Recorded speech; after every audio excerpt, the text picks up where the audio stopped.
Hey fragrance lovers, it's CeeChronicles here. Thank you very much for joining me today for another perfume review, and thank you very much for all those who are subscribed and those who keep on watching. It keeps me encouraged to do more. In this episode, we're going to be doing 4 fragrance clones that are straight up dupes for the designer fragrances, but I will be doing them in parts. This is going to be part 1 of the 4 that I'm going to do, so do stay tuned. It's going to be quite exciting and informative, and please do follow, subscribe, follow me on Instagram. I go by the name CeeChronicles there as well. Subscribe to my YouTube channel, like, comment, share, so that I keep them coming. So today we're going to be talking about this fragrance. It's called Samou by Lattafa. The presentation, first of all, like I've always said about these Middle Eastern fragrances, the presentation is bang on most of the time. You are just drawn to buy it because of the presentation. And what I usually do with these Middle Eastern fragrances is I just don't have a problem buying them even as blind buys, because like I said, they are not really denting on my pocket. They are affordable, and as a fragrance lover, I was very happy to know that you can actually get very good fragrances, and sometimes at the fraction of the price. So looking at the presentation, like I said, I just opened this. This is beautiful. It's got this 3D effect here that actually looks like a golden button or something like that. Now, talking about the contents of the box, this is the fragrance that we're talking about, Samou by Lattafa. I haven't Googled to check what Samou means, but what's in the bottle is just enough for me to love it. The bottle itself is beautiful. It looks like a keg. The cap looks like a mushroom, according to my son, and I think he's right. Now, talking about the fragrance itself, I'm going to spray. I have sprayed this before as a tester before buying it, but I'm going to just spray it again to confirm, you know, to myself whether I'm bang on or not. Now, talking about, before I sniff this, let it settle a bit. I'm just going to talk to you about what I'm smelling off the bottle. In terms of the notes, I think there's sandalwood in here. It's ultra feminine. It's a burst of flowers. It's got depth. It's there's sandalwood, bergamot. It's also a bit soapy for me, you know, soapy, fresh and musky, but a very nice one. Now, I know when I introduced this video today, I said we're going to be talking about clone or straight up dupe. So you're probably wondering, if you tuned on, you're probably wondering, okay, so what is it a dupe for? Because that's why you're here. This, to me, is straight up pure poison by Christian Dior.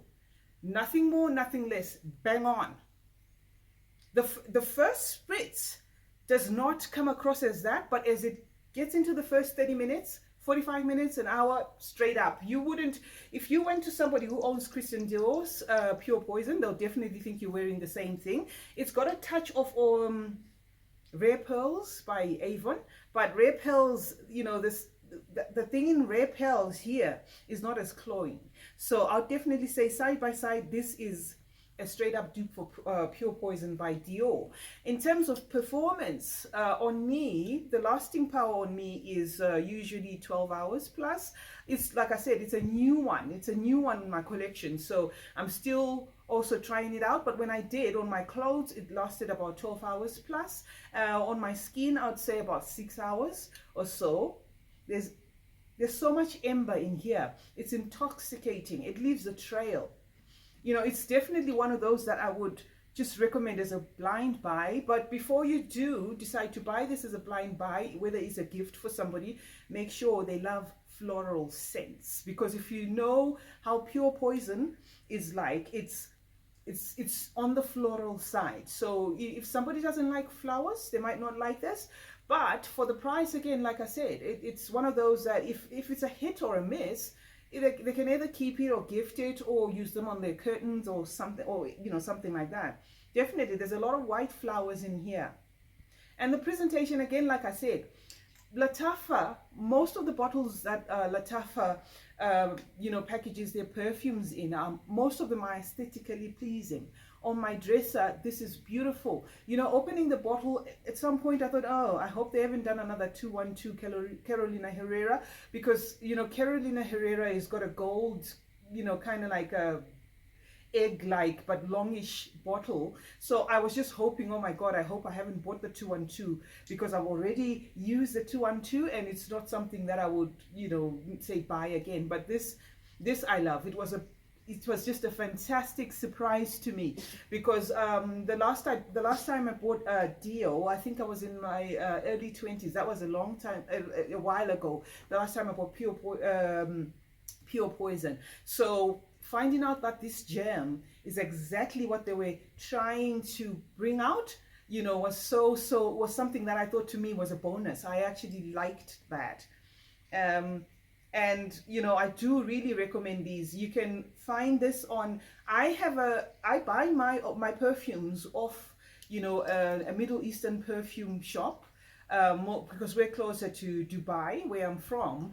But you can definitely get most of these on Amazon AE, Amazon India, in the United States, eBay, even Amazon UK. You can get most of these Arabic fragrances, because with us YouTubers raving about them, you know, there is some form of you know, most people are informed about them, and some people just like to try them, because, you know, if a perfume is setting you off hundreds or into the hundreds of dollars, and then you hear that there's an alternative for half that price, it's very encouraging. So yeah, definitely try this.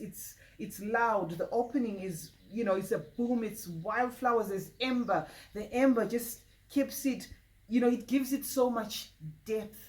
So it's just definitely one that I will, you know, keep and treasure. And the question is, would I buy this again if I run through this bottle? Definitely. To me, it's a definite. And then in terms of weather, I would say this would definitely be okay for cold weather or those cool evenings. You know, I know you can actually get away with wearing it, you know, in the afternoon, but maybe if you don't want to be too cloying or, you know, overpowering to some people, because it does have some staying power, I would, you know, suggest that this would definitely be a very good fragrance for a night out or in cold weather and things like that. And then in terms of age, I'd say, you know, when I first bought my first Pure Poison, I think I was around 24 or 26, and if I liked it then, I'll definitely say, well, age wise, 20, 25, 30 to maybe even about 50, you know, the funky person would love this. This is a very nice, energetic, in-your-face floral fragrance.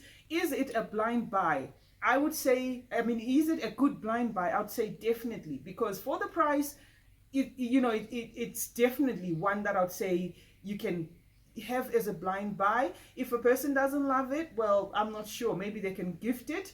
But the one thing that you need to make sure you know first is whether the person likes floral scents or not, because the flowers in here are screaming. So guys, thank you very much for joining me. Like I said, I'm doing 4 parts of Middle Eastern fragrances that I feel are straight up clone for the designer fragrances. So stay tuned for the next video that I will post, and keep watching these videos. Thank you very much for joining me. It's CeeChronicles here on YouTube.